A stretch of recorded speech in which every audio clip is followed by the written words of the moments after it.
కృష్ణా నదికి వరద పోటెత్తుతోంది. ప్రకాశం barrage danger లో ఉంది. చరిత్రలో ఎన్నడూ లేనంతగా భారీ వరద ప్రకాశం బరాజ్కి వచ్చి చేరుతుంది. బ్రిడ్జి దగ్గర 11 లక్షల పైగా క్యూసెక్కుల వరద ప్రవాహాన్ని దిగువకు వదులుతున్నారు. ప్రకాశం బ్యారేజ్లోకి వరద పోటెత్తుతోంది. గంట గంటకు నీటి ప్రవాహం పెరుగుతోంది. 11 లక్షల క్యూసెక్కులు దాటి ప్రవహిస్తుంది కృష్ణమ్మ. వచ్చిన నీటిని వచ్చినట్లు దిగువకు వదులుతున్నారు అధికారులు. ఇన్ఫ్లో అవుట్ఫ్లో 11,25,776 క్యూసెక్కులుగా కొనసాగుతోంది. రెండో ప్రమాద హెచ్చరిక కొనసాగుతోంది. లోతట్టు ప్రాంతాల్లో హై అలర్ట్ ప్రకటించారు. అటు దివిసీమ ప్రజల్ని కూడా సురక్షిత ప్రాంతాలకు తరలిస్తున్నారు. దివిసీమ ప్రజలు అలర్ట్గా ఉండాలంటూ ఎమ్మెల్యే మండలి బుద్ధప్రసాద్ హెచ్చరికలు జారీ చేసిన పరిస్థితి. ఇటు దాదాపు 11 లక్షల పైగా క్యూసెక్కులు నీటిని విడుదల చేయడంతో కరకట్ట దగ్గర వరద అంచుకు చేరింది. చాలా ప్రాంతాల్లో ఆందోళనకర పరిస్థితిలో ఉధృతి కొనసాగుతున్న పరిస్థితి. విజయవాడ రైల్వే బ్యారేజ్ కూడా 3 అడుగుల దూరంలో వరద నీరు చేరింది. వరద ప్రవాహం పెరిగితే రైల్వే ట్రాక్స్పై కూడా నీరు వచ్చే అవకాశం ఉన్నట్టుగా చెప్తున్నారు. మొత్తం మీద చరిత్రలో ఎన్నడూ ఊహించని విధంగా ప్రకాశం బ్యారేజ్కి వరద పోటెత్తోంది. రెండో ప్రమాద హెచ్చరిక కొనసాగుతుంది. మా సీనియర్ కొలి కృష్ణమోహన్ లైవ్లో జాయిన్ అవుతారు. కృష్ణమోహన్, ప్రకాశం బరాజ్ ప్రస్తుతం డేంజర్లో ఉన్నట్టుగా తెలుస్తోంది. ఎంత మేర వరద ప్రవాహం కొనసాగుతుంది? ఎలాంటి హెచ్చరికలు ఉన్నాయి? మన మొత్తం మీద చూసుకుంటే కృష్ణకి వరద పెద్ద ఎత్తున వస్తున్న పరిస్థితి మనం చూస్తున్నాం. ప్రకాశం జిల్లా బ్యారేజ్ కి యాక్చువల్ గా 11 లక్షల కెపాసిటీ ఈ బ్యారేజ్, 11 లక్షల క్యూసెక్లు. కానీ ఇప్పుడు 11,20,245 క్యూసెక్ల నీరు ఇప్పటికే చేరుకున్న పరిస్థితి మనం చూడొచ్చు. కంప్లీట్ గా వరద పెద్ద ఎత్తున చేరుకున్న పరిస్థితి మనం చూస్తున్నాం. ఇదే ఈ రోజు మధ్యాహ్నానికి కూడా కొనసాగే పరిస్థితి అయితే చాలా స్పష్టంగా కనపడుతుంది. మరోవైపు railway track, Krishna railway track ని మనం కానీ చూసుకుంటే రైల్వే ట్రాక్ లో కంప్లీట్ గా కూడా రైల్వే ట్రాక్ కు సంబంధించిన విజువల్స్ లో నీకు క్లియర్ గా కరెక్ట్ గా రైల్వే ట్రాక్ ని కరెక్ట్ గా 2 అడుగుల మధ్యలోనే నీరు ప్రవాహం అయితే చేరుకుంది. నిన్న కూడా ఆర్టీవీ ఎక్స్క్లూజివ్ గా ఎంత ఎత్తు అడుగుల అంటే దాదాపుగా 45 అడుగుల ఎత్తును మించి ఈ రోజు నీళ్లు ప్రవహిస్తున్న పరిస్థితి అయితే మనం చూస్తున్నాం. అంత స్థాయికి దాదాపుగా ట్రైన్స్ కూడా అనుమతి ఉందా లేదా, విడుదల చేస్తారా, ఆ ట్రాక్ మీదకి అలో చేస్తారా, విజయవాడకి ట్రైన్స్ ని నిలుపుదల చేయాలనేది కూడా ఒక చర్చ అయితే జరుగుతుంది. దాదాపుగా ఇదే ప్రవాహం మరో అంటే ఇప్పటికే 11,245 క్యూసెక్ల నీరు బయటకు వస్తుంది. కానీ వరద ఉధృతికి అవుట్ఫ్లో ఇన్ఫ్లో 11 లక్షలు వస్తుంది. ఇన్ఫ్లో కొంత తగ్గినప్పటికీ కూడా గేట్ల దగ్గర కొన్ని మరమ్మతులు ఉన్నాయనేది చాలా స్పష్టంగా అర్థమవుతుంది. మనం కానీ చూసుకుంటే మొత్తం గేట్లన్నీ కూడా తెరిచిన నేపథ్యంలో అక్కడ 3 గేట్లని మాత్రం క్లోజ్ చేసిన పరిస్థితి. 3 గేట్లు తెరవలేదు. అక్కడ చాలా క్లియర్ గా మనకి అర్థమవుతుంది. ఈ 3 గేట్లకు సంబంధించిన విషయంలో కూడా కొంత అధికారులు వెంటనే చర్యలు చేపట్టాలి అనేది కొంత జరుగుతోంది ఇక్కడ. కానీ పెద్ద ఎత్తున కూడా ఆ వరద అయితే బయట ప్రాంతాల నుంచి కృష్ణమ్మ తల్లి ఒడికి చేరుకుంటున్న పరిస్థితి. 20 ఏళ్ల చరిత్రలో విజయవాడలో ఇటువంటి పరిస్థితి లేదు అనేది చెప్తున్నారు. నిన్నటి దాకా వర్షం లేదు, కానీ ఈ రోజు ఉదయం నుంచి కూడా విజయవాడలో మళ్ళీ వర్షం పడుతున్న పరిస్థితిని మనం చూస్తున్నాం.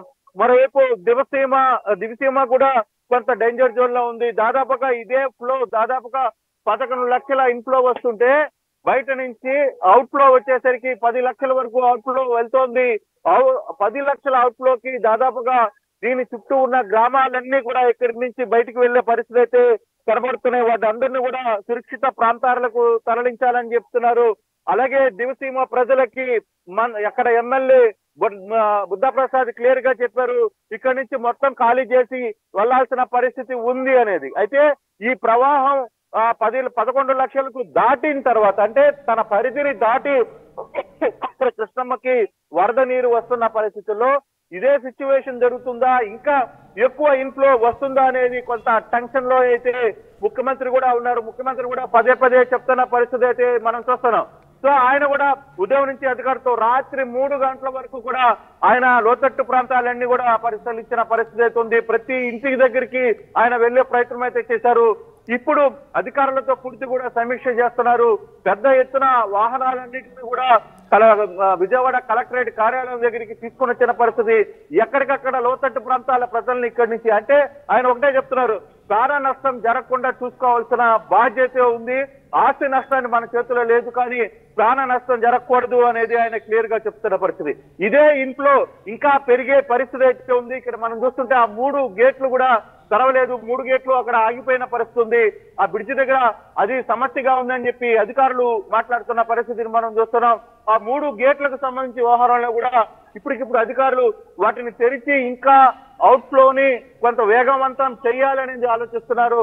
కారణం పరిమితి మించి వరద పరిస్థితుంది. ప్రకాశం బ్యారేజీ 11 క్యూసెక్ల వరకు తట్టుకోగలదు. ఎగ్జాక్ట్లీ కృష్ణమోహన్, 11 లక్షల క్యూసెక్ల పైగా వరద పోతోంది. ఇప్పటికే కరకట్ట అంచుల వద్దకు చేరుకుంది.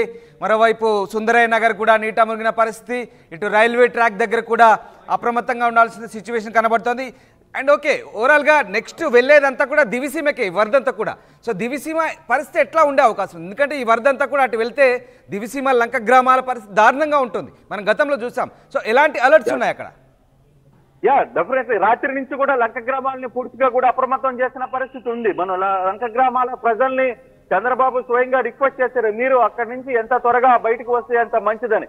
కానీ రాత్రికి అంటే ఇప్పటికే కరకట్ట మీద ఉన్న ఇండ్లు కూడా, ఎందుకంటే పూర్తిగా కూడా కరకట్ట దీని మీద ఉన్న ఆవాసంలో ఉన్న కరకట్టలో ఉన్న పెద్ద బిల్డింగ్స్ తో సహా పూర్తిగా కూడా నీళ్లన్నీ కూడా నిండిపోయిన పరిస్థితి అయితే ఉంది.